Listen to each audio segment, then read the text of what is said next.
Good afternoon, everybody. How are we? It's a newsy day indeed. And last night we saw the very best of America. After spending nearly 300 days aboard the International Space Station, Butch Wilmore and Suni Williams are back on Earth. These two incredible astronauts were only supposed to be up there for 8 days, but because of the Biden administration's lack of urgency, they ended up spending 9 months in space. Joe Biden's lack of courage to act boldly and decisively was a big reason why Butch and Suni did not make it back until yesterday.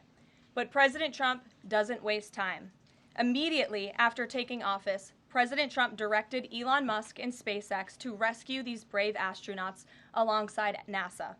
The president also called the acting administrator of NASA and told her to bring the astronauts home as soon as possible.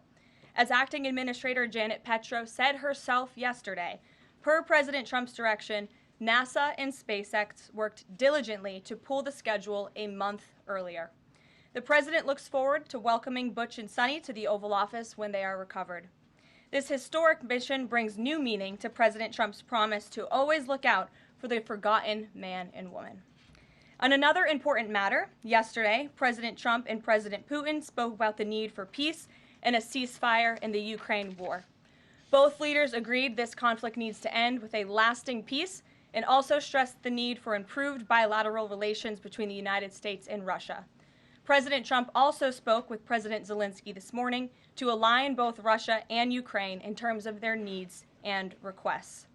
As President Trump has said repeatedly, the precious lives and money that both Ukraine and Russia have been spending in this war would be better spent on the needs of their people. This terrible conflict would have never started with President Trump in charge, but he's determined to end it once and for all. President Trump also promised maximum transparency and a commitment to rebuild the trust of the American people in our intelligence community. Part of that promise was to fully release previously classified records related to the assassination of former President John F. Kennedy, and he made that happen yesterday. This historic release consisted of approximately 80,000 pages of previously classified records that are now published.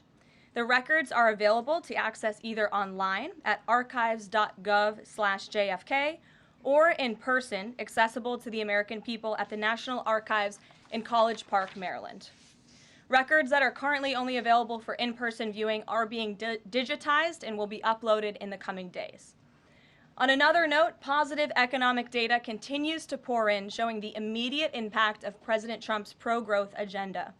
After suffering a steep decline in the final year of the Biden administration, the manufacturing sector came roaring back in February.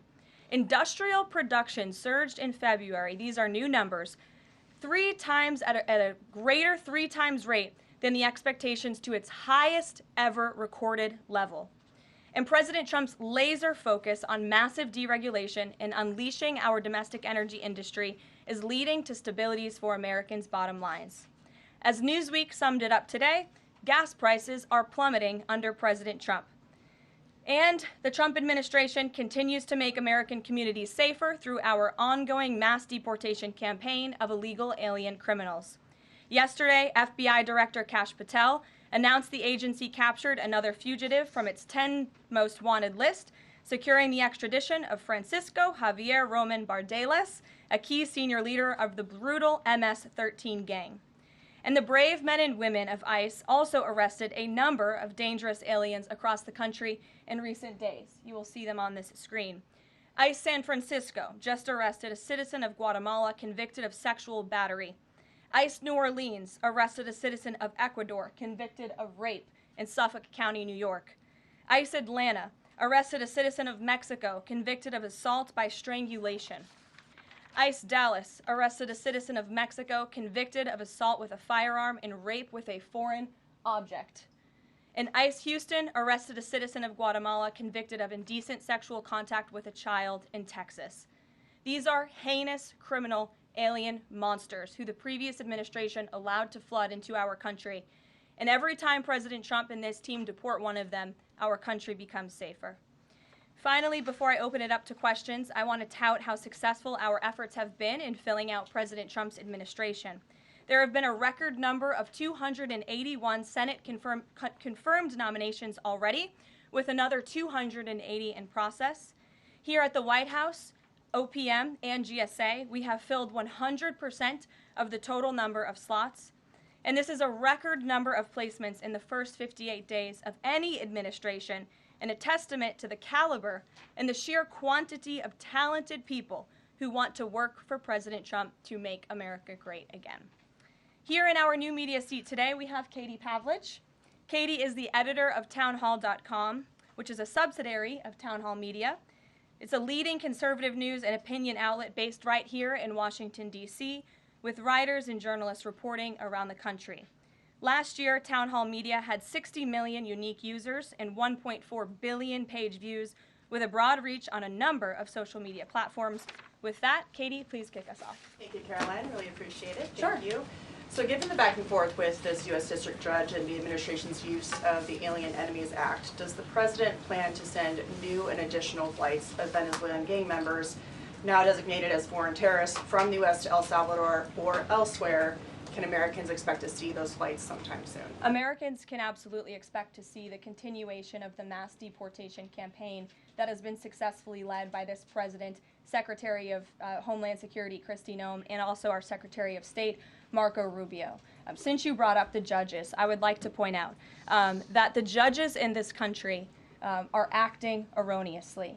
We have judges who are acting as partisan activists from the bench. They are trying to dictate policy from the President of the United States. They are trying to clearly slow walk this administration's agenda, and it's unacceptable. As the President said last night, we will continue to comply with these court orders. We will continue to fight these battles in courts, but it's incredibly apparent that there is a concerted effort by the far left to judge shop, to pick judges who are clearly acting as partisan activists from the bench in an attempt to derail this president's agenda. We will not allow that to happen. And not only are they usurping the will of the president and the chief executive of our country, but they are undermining the will of the American public, tens of millions of Americans who duly elected this president to implement the policies that are coming out of this White House. And then one more question. Senate Minority Leader Chuck Schumer said yesterday that he was united with Democrats in working against Americans who, quote, their attitude is, I made my money all by myself, how dare your government take my money from me?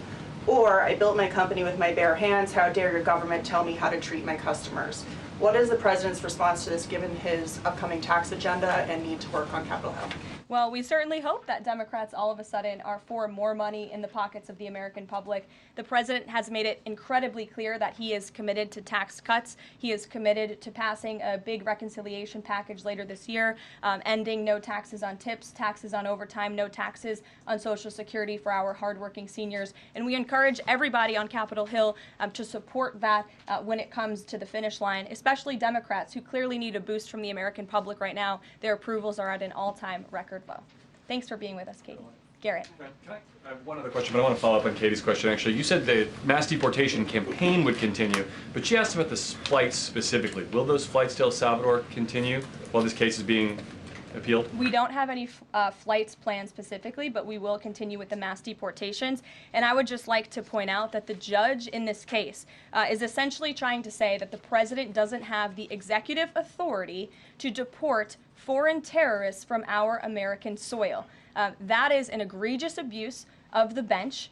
This judge does not have that authority. It is the opinion of this White House and of this administration, and that's why we're fighting this in court.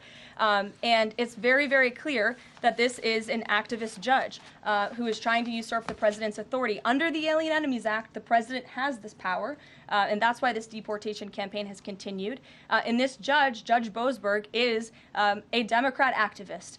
He was appointed by Barack Obama. His wife has donated more than $10,000 to Democrats, and he has consistently shown his disdain for this president and his policies, and it's unacceptable. You took me right where I wanted to go about the idea that these people are all foreign terrorists, but Judge Boasberg was originally appointed by George W. Bush and then elevated by Barack Obama. I just feel like I should clear that up. Well, let me just say something to that effect, Garrett.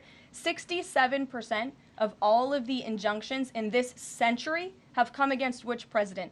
Donald J. Trump. Let me say that again. 60% of the injunctions by partisan activists in the judicial branch have come against President Donald Trump, and 92% of those have been from Democrat-appointed judges. This is a clear, concerted effort by leftists who don't like this president and are trying to impose or slow down his agenda.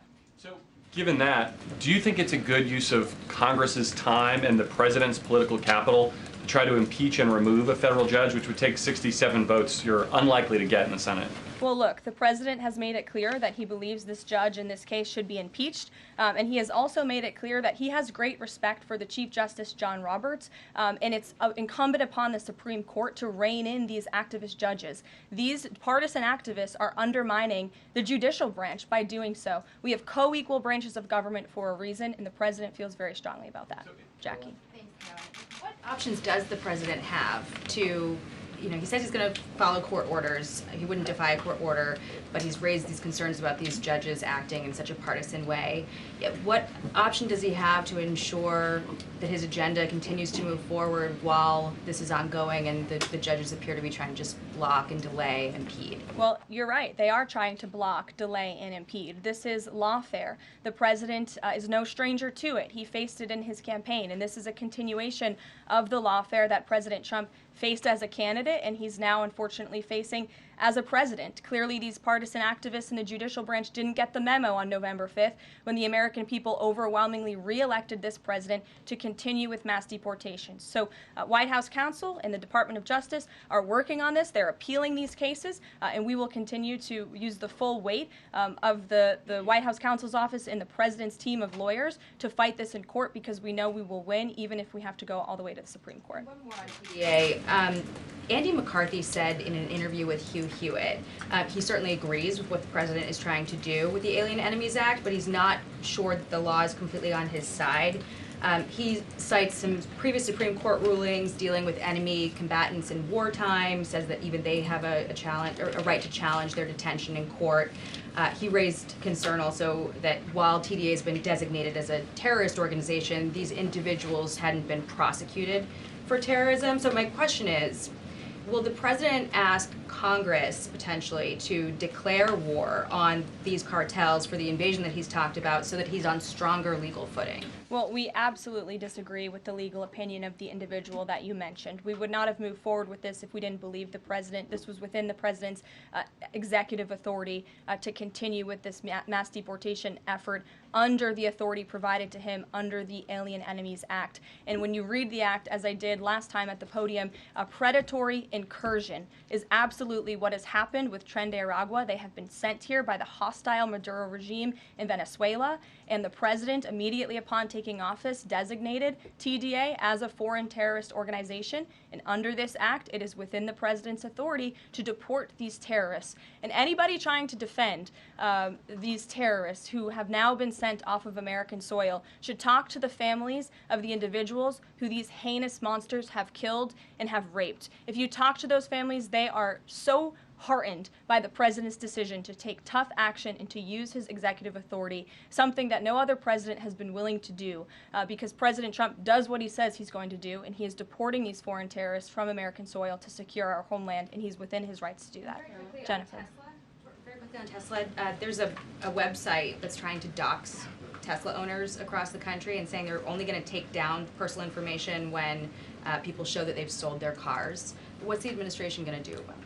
I haven't seen that website, but we certainly think it's despicable, the violence that has taken place against Tesla, the company, its employees, and also just Americans who have chosen to drive an electric vehicle. Many of them are Democrats, by the way.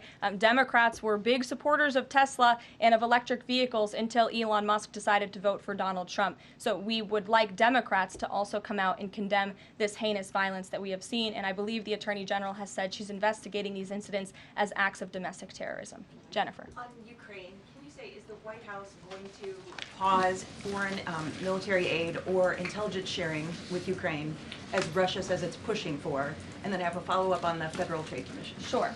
When it comes to Ukraine, I do have a statement for you from the National Security Advisor and also the Secretary of State. First, I'd like to reiterate what the President said earlier following his call with President Zelensky this morning. He said he just completed a very good telephone call with President Zelensky. It lasted approximately 1 hour. Much of the discussion was based on the call made yesterday with President Putin in order to align both Russia and Ukraine in terms of their requests and needs.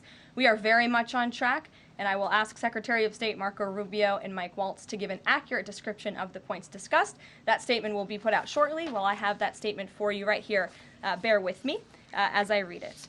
Today, President Trump and Ukraine's President Volodymyr Zelensky had a fantastic phone conversation. President Zelensky thanked President Trump for a productive start for the work of the Ukrainian and American teams in Jeddah on March 11th. The meeting of the senior officials from both nations significantly helped in moving toward ending the war. President Zelensky thanked President Trump for the support of the United States, especially the Javelin missiles that President Trump was first to provide in his efforts towards peace. The leaders agreed Ukraine and America will continue working together to bring about a real end to the war, and that lasting peace under President Trump's leadership can be achieved. President Trump fully briefed President Zelensky on his conversation with Putin and the key issues discussed. They reviewed the situation in Kursk and agreed to share information closely between their defense staffs as the battlefield situation evolved. President Zelensky asked for additional air defense systems to protect his civilians, particularly Patriot missile systems, and President Trump agreed to work with him to find what was available, particularly in Europe. The two leaders also agreed on a partial ceasefire against energy. Technical teams will meet in Saudi Arabia in the coming days to discuss broadening the ceasefire to the Black Sea on the way to a full ceasefire. They agreed this could be the first step toward the full end of the war and ensuring security. President Zelensky was grateful for the president's leadership in this effort and reiterated his willingness to adopt a full ceasefire. President Trump also discussed Ukraine's electrical supply and nuclear power plants. He said that the United States could be very helpful in running those plants with its electricity and utility expertise. American ownership of those plants would be the best protection for that infrastructure and support for Ukrainian energy infrastructure. President Zelensky also thanked President Trump for continuing to push humanitarian concerns, including the exchange of prisoners of war. He noted they had just had a successful exchange and thanked the president for his leadership on that. President Trump also asked President Zelensky about the children who had gone missing from Ukraine during the war, including the ones that had been abducted, and President Trump promised to work closely with both parties to help make sure those children were returned home. They agreed all parties must continue the effort to make a ceasefire work. The presidents noted the positive work of their advisors and representatives, especially Secretary Rubio, National Security Advisor Mike Waltz, Special Envoy Kellogg, and others. The presidents instructed their teams to move ahead with the technical issues related to implementing and broadening the partial ceasefire. The presidents instructed their advisors and representatives to carry out this work as quickly as possible. The presidents emphasized that in further meetings, the teams can agree on all necessary aspects of advancing toward lasting peace and security.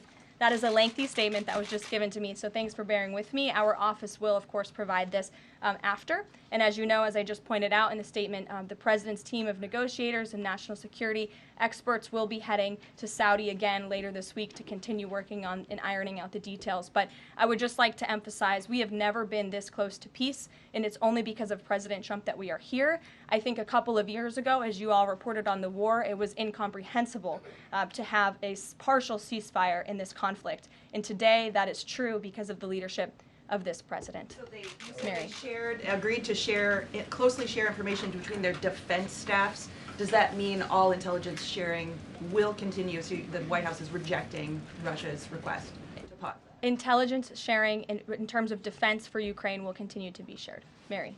Thanks, Caroline. I have two questions. One on the United States Institute of Peace and then on the Supreme Court, if that's okay. Sure.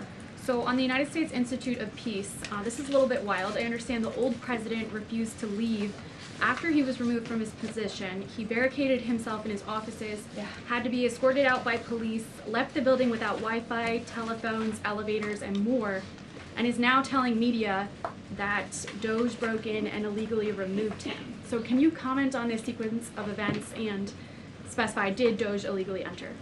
I'm really glad you brought this up, Mary. We were made aware of this story by individuals at DOJ, at Elon Musk's team, and also at the State Department who were unable to access this building. And it became very clear that there was a concerted effort amongst the rogue bureaucrats at the United States Institute of Peace to actually physically barricade themselves essentially inside of the building to prevent political appointees of this administration who work at the direction of the President of the United States to get into the building. There was a piece in the Daily Caller, thank you for sharing the truth on this, about what happened. Staff contacted the MPD in an attempt to prevent DOJ personnel from entering. They barricaded the doors. They also disabled telephone lines, internet connections, and other IT infrastructure within the building. They distributed flyers internally, encouraging each other to basically prevent these individuals from accessing the building. I use this to say this is what DOJ and this administration is facing. It's a resistance from bureaucrats who don't want to see change in this city. President Trump was elected on an overwhelming mandate to seek change and implement change, and this is unacceptable behavior. Thank you. And just really quick on the Supreme Court, I know it's been almost 3 years now since the leak of the draft Dobbs opinion to Politico, actually. A leak which sparked protesting outside the homes of the justices and even brought on one attempted assassination attempt. I know Justice Alito said that it made the justices targets for assassination, but yet the Supreme Court has not tracked down any leaker. Does the White House have interest in finding out who that leaker was, and can you comment on that at all? I know generally speaking the president has an interest in finding leakers and he believes it's unacceptable, and it's the position of this administration. You've seen the Secretary of Homeland Security has taken tough action at her agency. Leaking is unacceptable to this president and to the leaders across the board in this cabinet, especially when it puts people in harm's way. Sure. Thank you, Caroline. A mom whose daughter was forced to change in a locker room with a biological male at school filed a complaint with the DOJ. How will the Trump DOJ deal with violations of President Trump's orders protecting women and girls like this? I would defer you to the Department of Justice on that specific case, but the president has made it incredibly clear that it is the policy of this administration that there are only two genders, male and female, only two sexes rather, male and female, and that we are not going to tolerate such behavior by men pretending to be women. The president will continue to strongly stand for the rights of women and girls, not just in sports and on athletic fields, but also in private spaces like locker rooms and bathrooms. Sure. Go ahead. Thank you. On the FTC, 2 quick questions. Can you explain the president's thinking in his decision to fire the 2 Democratic commissioners, especially given that Mark Meadow is on track to be confirmed next week and there would be a Republican majority? My biggest question is why now? Sure. Because the time was right to let these people go, and the president absolutely has the authority to do it, and they were given ample notice in a letter that I believe your outlet reported on, so it pretty much explains exactly why this administration chose to let those individuals go. Is the ultimate goal to get this to the Supreme Court to try to overturn the 1935 precedent? The goal was to let these individuals go. If we have to fight it all the way to the Supreme Court, we certainly will. Rachel. Back to those deportation flights to El Salvador, can the administration provide any more details on how authorities determined that each of those men were in fact members of a gang? And if the White House can publish images, photos, videos of those men, why can't the administration just release basic information like their identities and names? We are not going to reveal operational details about a counterterrorism operation, but what I can assure you, as I said on Monday, we have the highest degree of confidence in our ICE agents and our Customs and Border Patrol agents who have committed their lives to targeting illegal criminals in our country, particularly foreign terrorists, and they had great evidence and indication. They have the highest degree of professionalism, and they were 100% confident in the individuals that were sent home on these flights and in the president's executive authority to do that. Follow up, I know in the last briefing you cited privacy concerns as a reason why the administration may not be able to reveal the identities. What exactly are the privacy rights of immigrants who were deported that the administration says were dangerous enough to be sent to El Salvador and sit in a prison? Again, as I just said, we're not going to reveal the operational details of a counterterrorism operation for quite obvious reasons. We're trying to combat terrorism here in the United States of America. Jeff. I could ask something else about the phone call yesterday. There was a couple different readouts from the Kremlin and the U.S. on a couple different points. One was energy and infrastructure. The U.S. statement said energy and infrastructure. The Kremlin said energy infrastructure. What is your understanding of what the actual substance of that disagreement was? And then one other question on that. I would defer you to the readout that was provided by the White House. That's our understanding, and that's the truth. And if I could ask a question about the judge as well. How does a president define a bad judge? Is it just someone who disagrees with him? And is that a dangerous precedent in this case, because this is a temporary ruling from Judge Boasberg that he could ultimately rule in your favor? Is he setting up a standard here for calling for the impeachment of a judge who may ultimately rule on your side? No, it has nothing to do with disagreeing with the president on policy. It's with disagreeing with the Constitution and the law. And it's trying to usurp the authority of the executive branch of this country. It's having baseless reasoning for these injunctions. And it's a clear effort by these judges to slow roll this president's agenda. And if you just look at the injunctions that this president has faced, deporting foreign terrorists from our homeland, hiring and firing of executive branch employees, which when the president is the executive of the executive branch. You also see an injunction by a partisan activist judge when it comes to the Secretary of Defense trying to determine the readiness of our troops and the qualifications of our troops in our armed forces. Does a single district court judge really have more authority over the Commander-in-Chief and the Secretary of Defense to determine who should serve in our United States Armed Forces? Absolutely not. Anyone who has taken a basic civics lesson can understand that, and it's ridiculous lawfare that we are witnessing. And it's.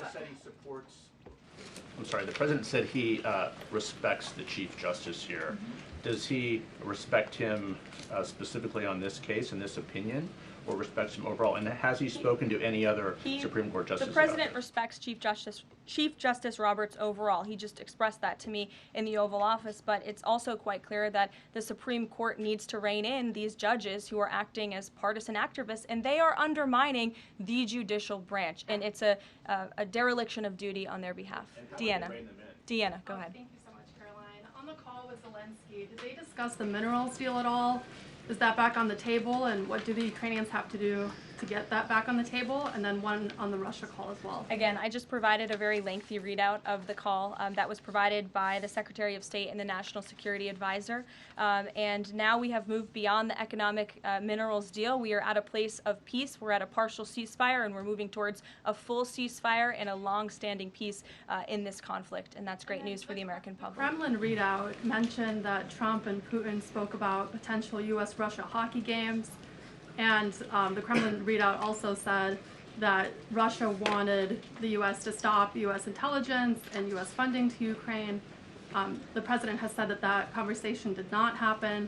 Just wondering if you can get us any more clarity on that. And also, again, if it's energy infrastructure or if it's energy and infrastructure, because I think there is a big difference between that. Again, as for the readouts of the call, I would defer you to ours. And when it comes to the topic of hockey, it did come up. However, we're more interested in securing a peace deal than scheduling hockey games right now. Sean. Hey, about the deportation flight. So was it the president himself who directed the planes to stay in the air after the judge ordered them to turn back?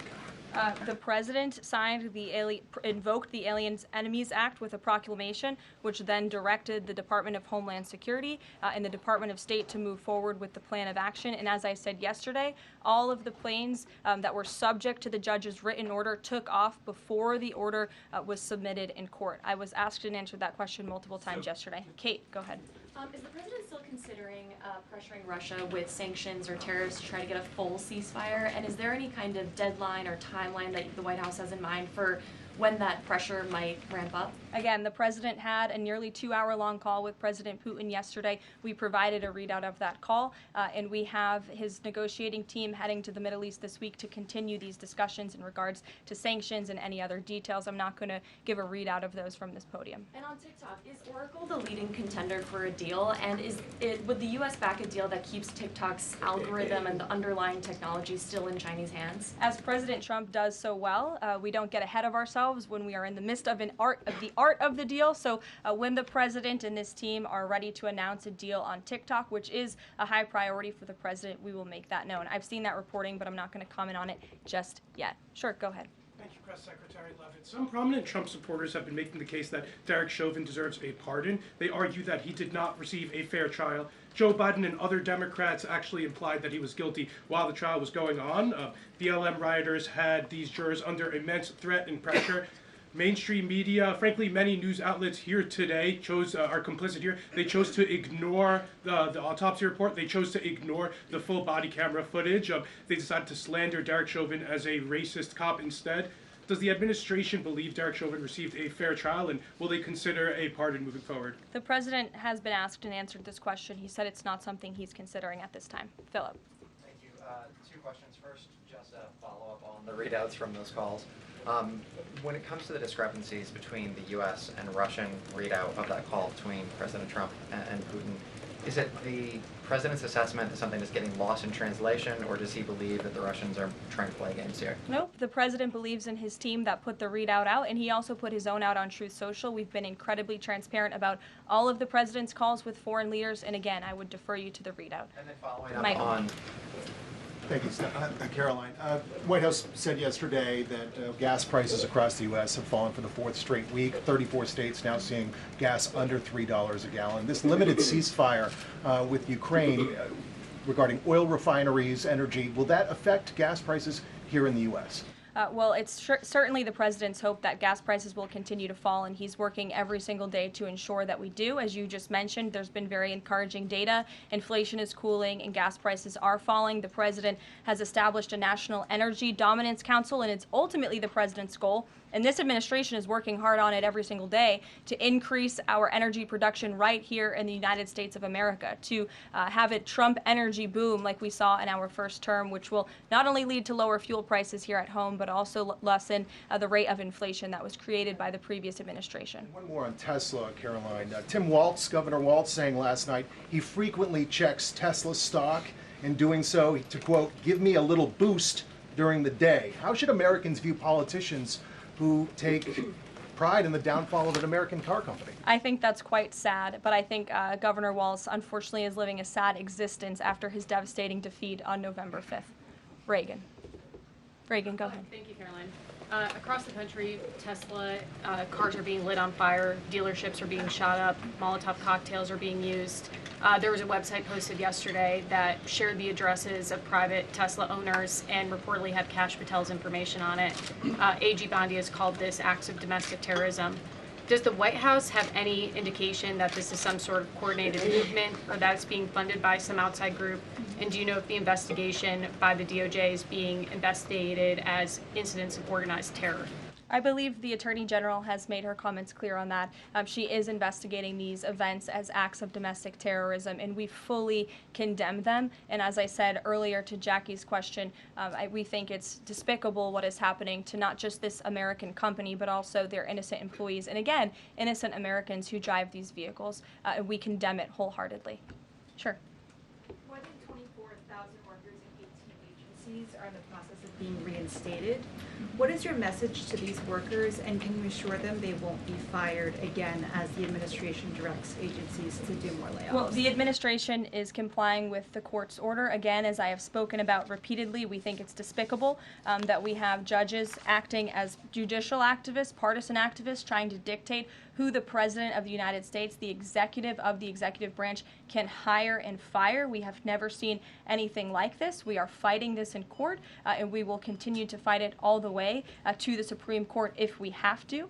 And as for federal employees, it's been the very common sense position of this president and the administration that bureaucrats here in Washington, D.C. need to show up to the office just like the rest of America. Middle-class Americans, from doctors to business owners to teachers to law enforcement officers, have to show up to their offices every single day. And the president has made it a clear priority that people in this city have to do the same. And we are also continue to be committed to reducing the scale of our workforce and to reducing the size of our federal bureaucracy here in Washington, D.C. to save taxpayers money.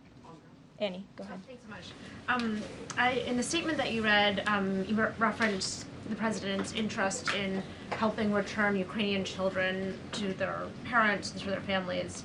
There's an organization that provides intel and information about those children that their aid has been cut. It's a Yale University program that used foreign aid. And I'm curious if, as part of this new thinking with Ukraine, that aid might be unfrozen. I have no updates about that or that specific program at this time. Karen. Thanks, Caroline. Just a follow up on your answer to the question on the minerals deal. You said that the White House has moved beyond the minerals deal. What does that mean? Is that no longer on the table? Nope. It means the minerals deal was that first set of framework that you all saw in that very public meeting with President Zelensky and President Trump in the Oval Office. We are now focused on a long-term peace agreement. As you know, on that deal, or that meeting between President Zelensky and President Trump, the Ukrainian president at the time wasn't talking about a greater peace deal. We are now at that place where we are talking about that. So we've moved beyond just the economic minerals deal framework, and we're looking at a lasting ceasefire. Right now we're at a partial ceasefire, but again, the president is sending his highly skilled, intelligent, and experienced team to Saudi Arabia later this week to continue fighting for peace in this conflict. And I would just reiterate one more time, we have never been closer to peace than we are today. Thank you very much, everybody. We'll see you later.